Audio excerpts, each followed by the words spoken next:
All right, we got a hilarious end to the Lou Lamoriello rumors in Buffalo and a look at Owen Power today, and I'll explain why he is light years ahead after year 3 of where Rasmus Dahlin was after year 3. Coming up on the Locked On Sabres podcast.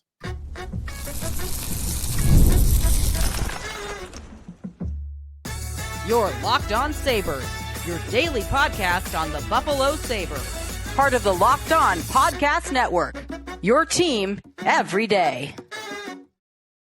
What's up, everybody, and welcome in to this Wednesday edition of the Locked On Sabres podcast, and thanks for making us your first listen every day. You can check us out wherever you get your podcasts, and that does include watching us on YouTube, where you can watch the show. Part of the Locked On Podcast Network, your team every day. Be sure to check us out on our Locked On Sabres text club as well if you're looking for alerts or what was going on with Lou Lamoriello this morning, among other things. Today's episode is presented by FanDuel Sportsbook. Right now, new FanDuel customers can get $200 in bonus bets if your first $5 bet wins. Sneaky Joe DiBiase here on today's show. Excited to get to a lot of things. By the way, one thing I did not tease there that we will also get to, the Rochester Americans finally returning to action after basically 2 weeks off, 13-day break between games in the AHL playoffs, which is obviously pretty tough. And we talked to Mike Leone a couple weeks ago, and he does not like those breaks,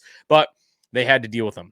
I'm also, this is the finally realized or figured out what the radio or podcast equivalent is of the Jordan flu game, and that is having a cut on your tongue, which is absolutely the most annoying thing possible. But we'll get through today's show, and hopefully I don't sound like a moron, with my voice as we get through the next 25, 30 minutes with you. Get to some hockey talk as the playoffs roll along as well. And you've got Leafs and Panthers tonight.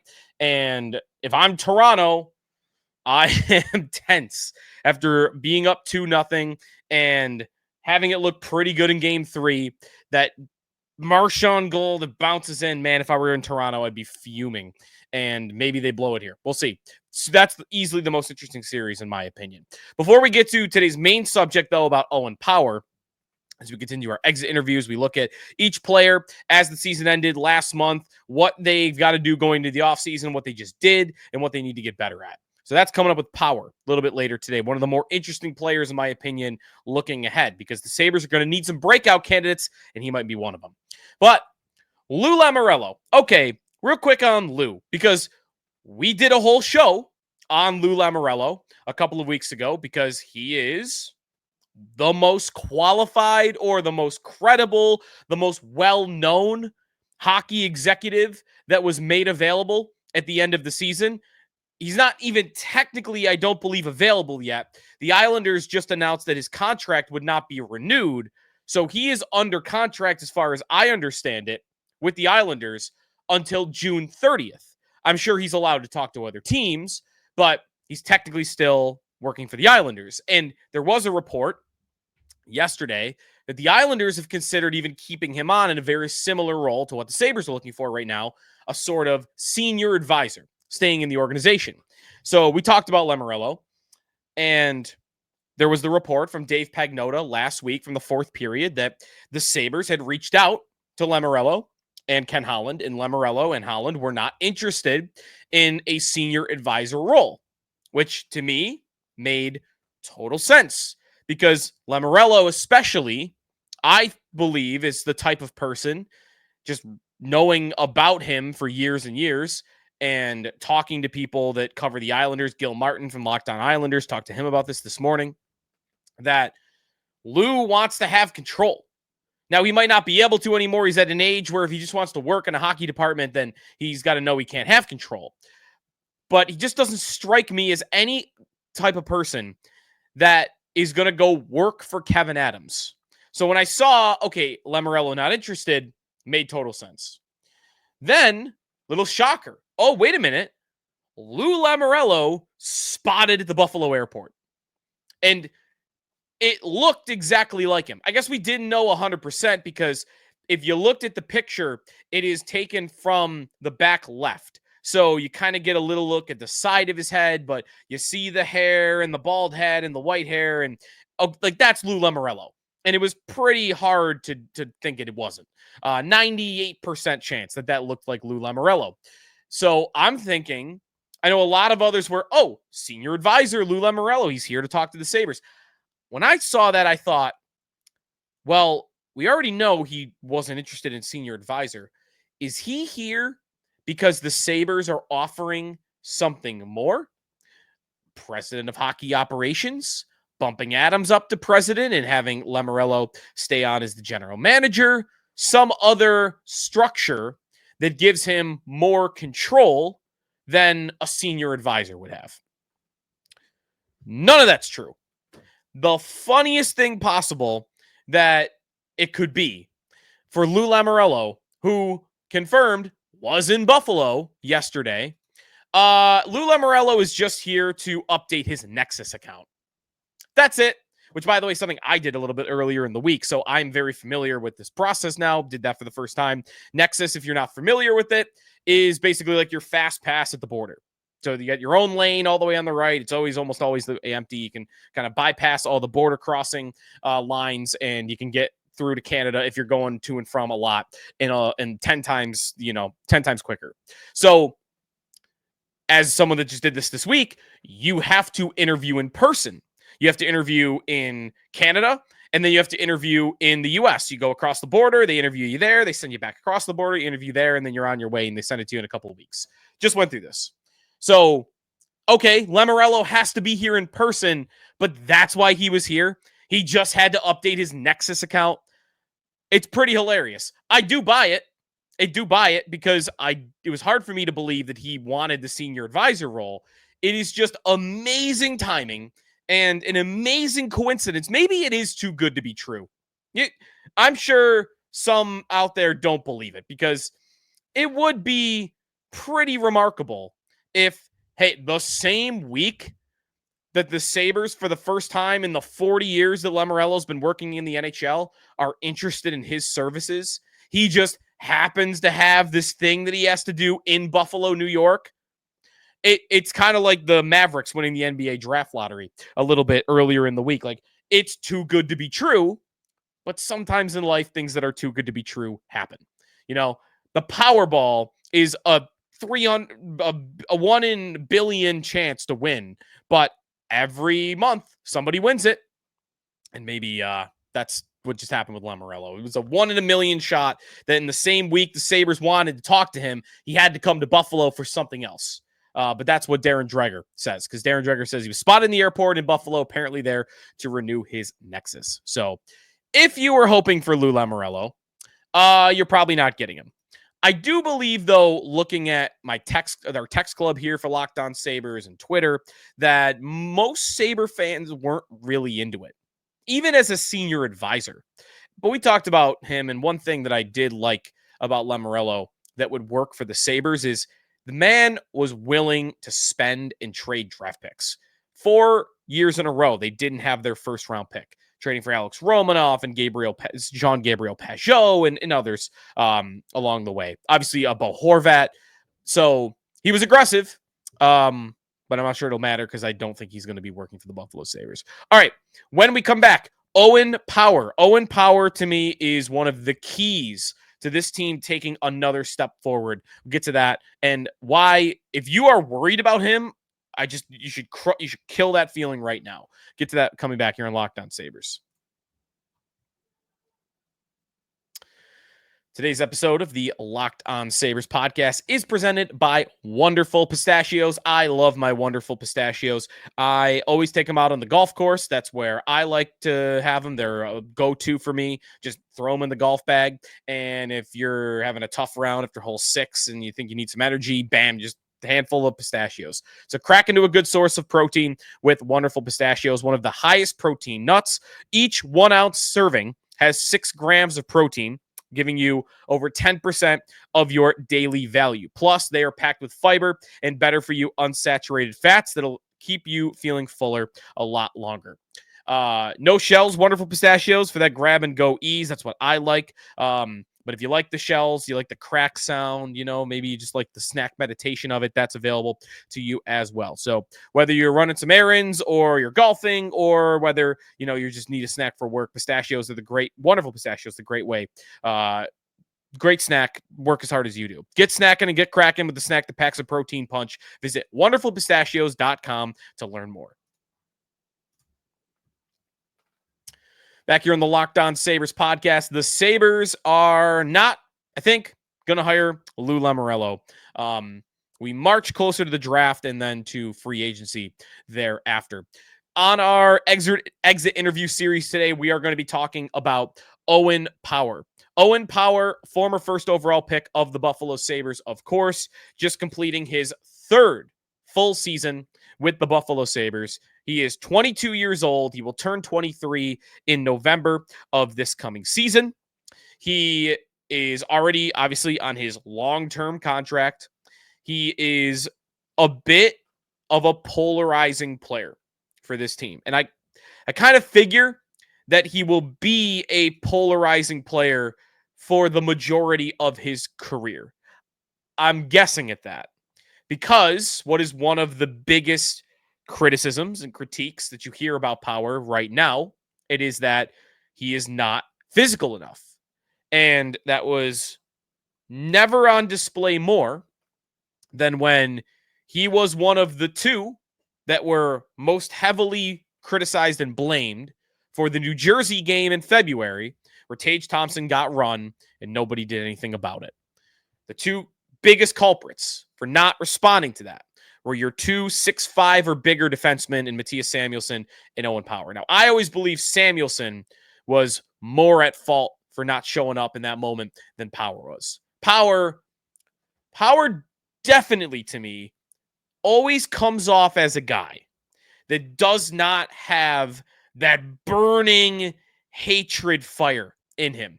You just don't see any emotion on the ice, almost ever. You never see emotion in interviews. He's a very stoic, very well-leveled personality. That's Owen Power. He is, to me, the last type of dude I would ever expect to get into any sort of melee, cause a melee. But for me, with him, I don't really care about all that stuff because he does provide so much value in many other areas. For me, I almost want to forget that he is 6'6", 226 pounds, and likely going to get even bigger than that.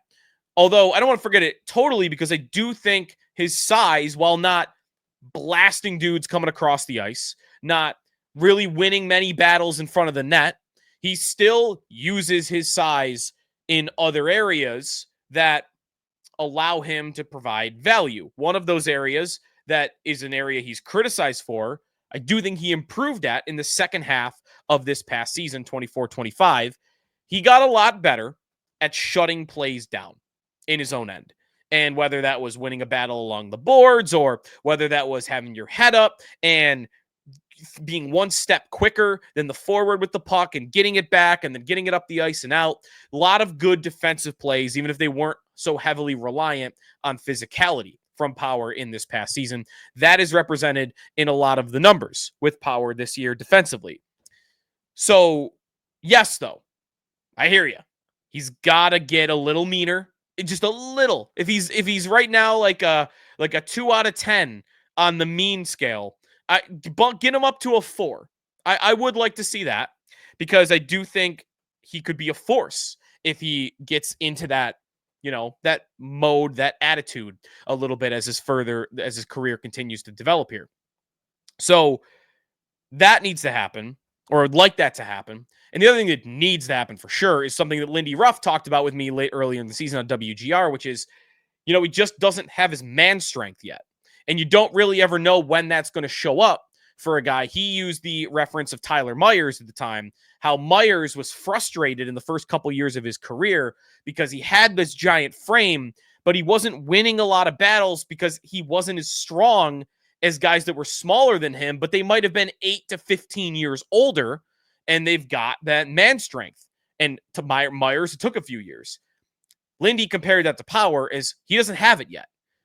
He wants to develop it, and they're really want that to be a focus of this offseason, which obviously is why the injury the Power sustained going into the offseason is pretty tough. Luckily for everybody involved, that's not going to hold him out into the beginning of the season, but it could kill a couple of months of needed training, strength training, especially for Power, to get bigger and more physical going into next year. We'll see what his body looks like when he shows up to training camp, but he will be one of the 2-3 critical players that I'm going to be looking for that. What does your body look like when you show up to training camp? How much stronger do you look? Power, that will be one of the things. But let's talk more about what makes Power special, because all of these are more the things that you'd like to see him improve on. What Power did last year was establish himself as an all-around great defenseman, in my opinion. And a lot of that does come with those shutdown plays that he had in the second half of the year that weren't as present earlier in his career. But what makes Power special is the calm, cool collectiveness with the puck, quarterbacking a rush, and maintaining possession for his own team. Owen Power gives you all of that. And he does it with his size.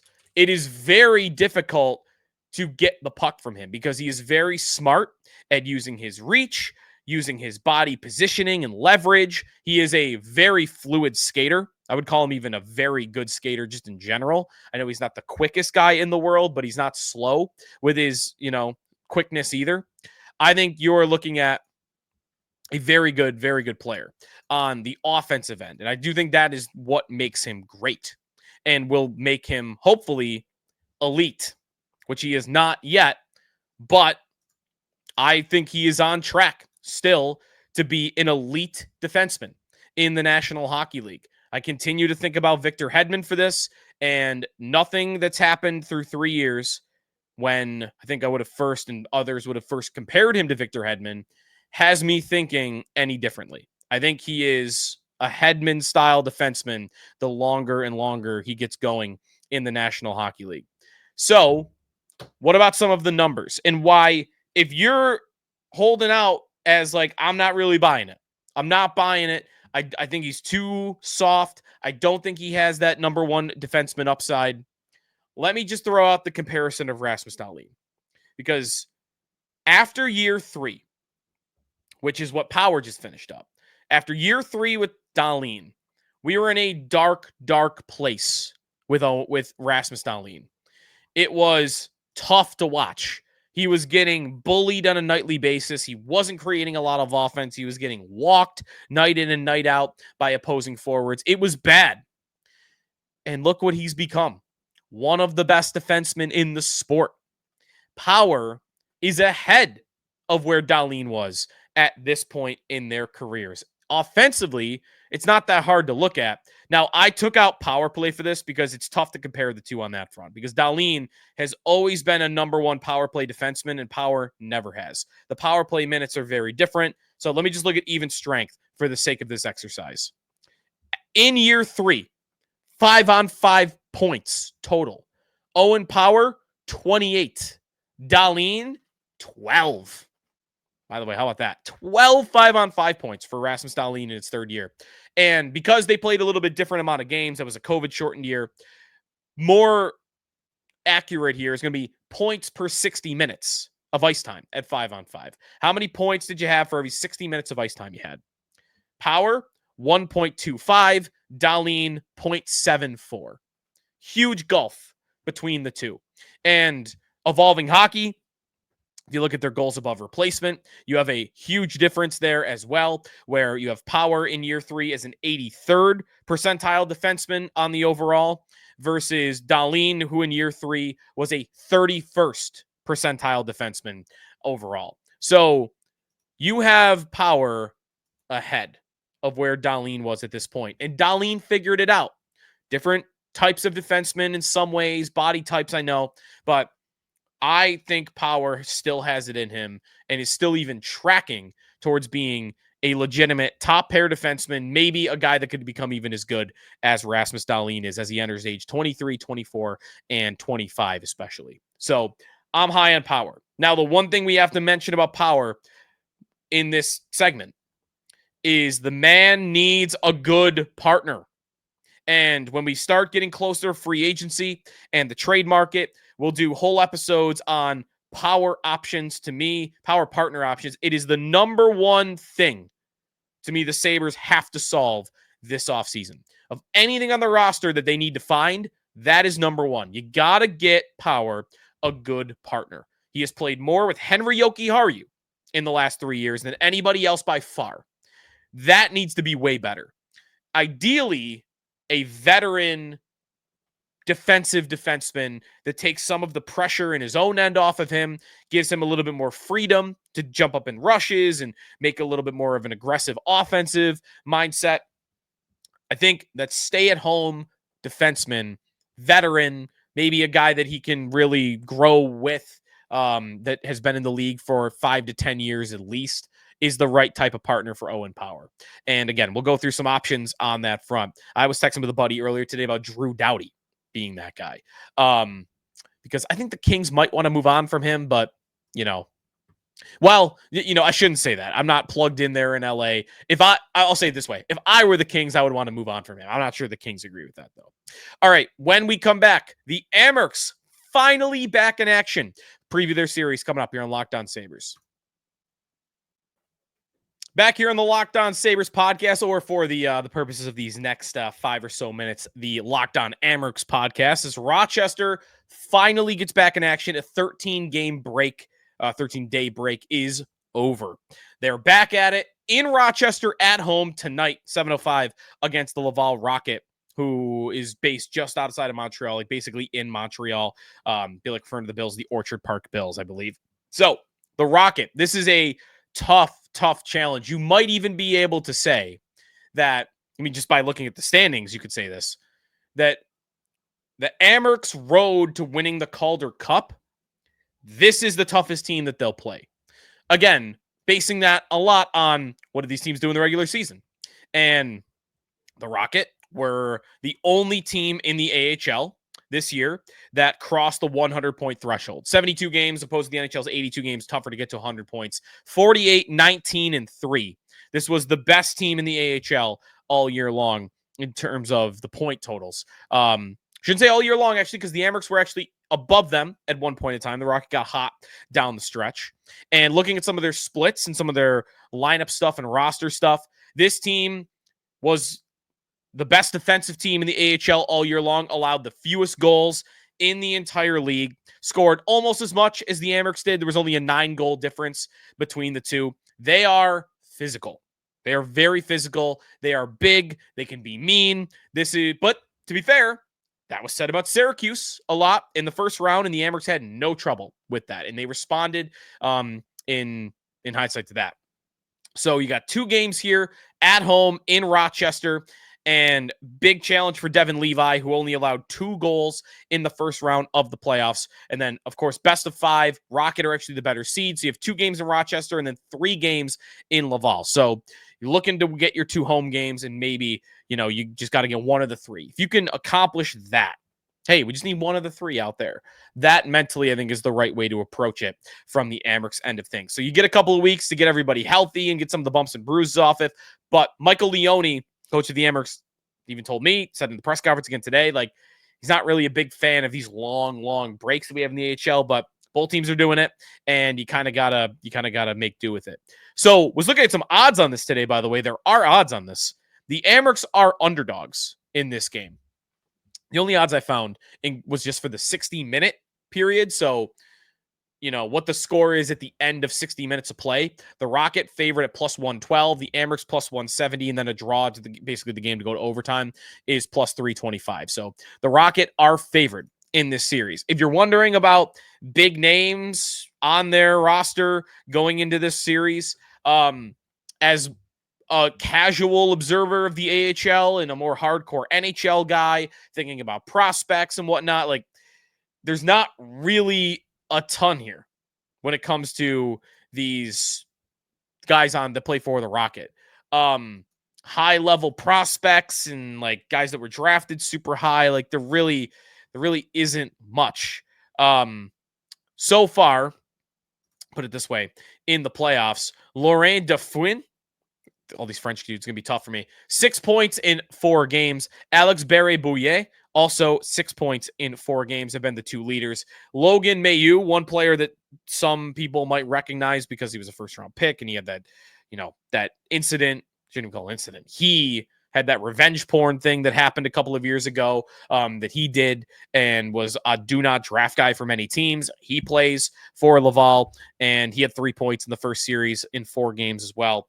And then when it comes to the goaltending, Jacob Fowler is the name that you're looking at. And he had 61 saves and 64 shots in round 1 against Cleveland. That's a .953 save percentage. So as good as Devin Levi was in round 1, this guy was almost as good. So you've got a big matchup, best team in the AHL all year long, and it's going to be a slugfest, I think, between these two teams that I'd expect it to go 5. Just reading through the numbers on these teams and their splits and the records on the year, and, the Amerks did not necessarily have a great success against this team during the regular season. Their most recent game being a 4-2 loss in April, but they did have some injuries in all of these games they played against the Rocket. In fact, I believe I must have wrote it down wrong. Maybe they did lose every game they played to the Rocket all year long. No, they had 1 win. There was 1 win back there in December. And then another one in November. Forget to look at the early part of the season here.